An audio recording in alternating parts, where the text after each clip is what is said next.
Good day everyone! On this episode of Chemicals React To, we're tackling true crime story. How's it going, guys? Today I'll be explaining 3 chemical reactions that had prevalently occurred in 3 famous true crime stories. Here with me today is Emmanuel from another podcast entitled Combustions Unsolved. So guys, we'll be breaking down these familiar cases and hopefully we'll be able to educate you with the chemical reactions that had occurred with each one. Leonardo Cianciulli was an Italian serial killer, better known as the soap maker of Correggio. She murdered 3 women in Correggio between 1939 and 1940 and turned their bodies into soap. In 1939, Cianciulli heard that her eldest son, Giuseppe, was to join the Italian army in preparation for the World War II. Giuseppe was her favorite child, and she was determined to protect him at all costs. She came to the conclusion that his safety required human sacrifices. She found her victims in 3 middle-aged women, all neighbors. Cianciulli began to plan the deaths of the 3 women. As she wrote in her statement, "I threw the pieces into a pot, added 7 kilos of caustic soda, which I had bought to make soap, and stirred the whole mixture until the pieces dissolved in a thick, dark mush that I poured into several buckets and emptied in a nearby septic tank." You know what's weird about this case isn't much of the fact that she's a serial killer or that she's the first woman in that job, but her skills on turning people into soaps. That's true. This now brings us to a chemical reaction named as saponification. Saponification is the hydrolysis of fats or oils under the basic conditions to avoid glycerol and the salt of the corresponding fatty acid. This is done by warming a known amount of fat with a strong aqueous caustic soda solution, which converts the free fatty acid into soap. Moving on to the next case. The 45-year-old Anatoly Moskvin lived with his parents in a small apartment. He was reportedly lonely and something of a pack rat. Inside, authorities found life-size doll-like figures throughout the apartment. The figures resembled antique dolls. They wore fine and varied clothing. Some wore knee-high boots. Others had makeup all over their faces.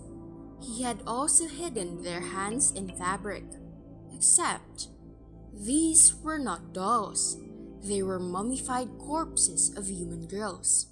Actually, Moskvin was a much respected linguist who was fascinated with death and afterlife. It may not be shocking that his fascination was used in dark crime, because most serial killers use that all the time, but the shattering fact is that these children who were already peacefully resting on their graves were still abducted. It's hard to imagine being in the position of the parents. I mean, think of it. All this time you thought that your dead child won't be disturbed, only for you to find out that he's been stolen by a grown man and was mummified and converted into play dolls. That's just messed up. I think I'd be having nightmares if I were his neighbors. In modern days, we don't usually use the mummification process, right? Actually, yes. Though, to keep the bodies preserved for the burial, we use formaldehyde, a simple chemical compound made of hydrogen, oxygen, and carbon. These chemical atoms are combined through a chemical reaction called synthesis. Now, for the last case for this episode. Emmanuel, I'm going to ask you, do you like burgers?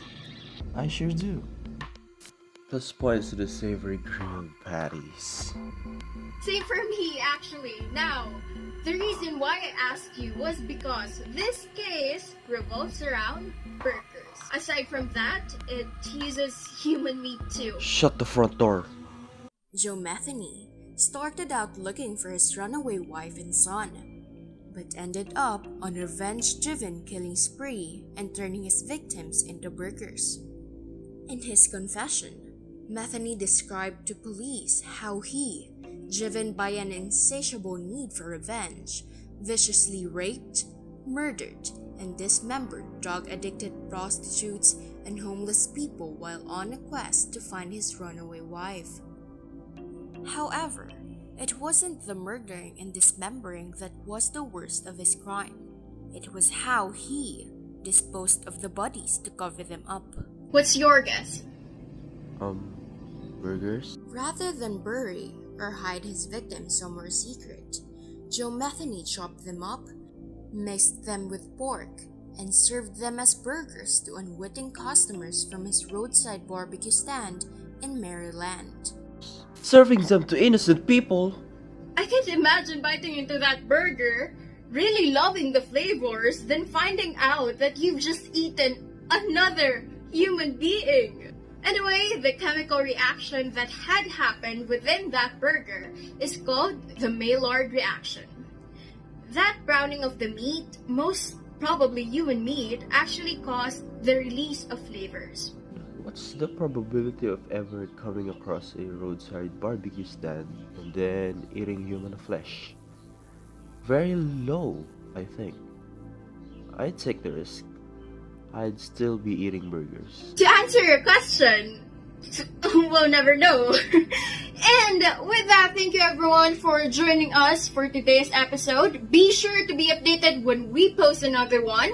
Big thanks also to our guest, Emmanuel, for joining with us today. This has been Chemicals React To, and we'll see you next time.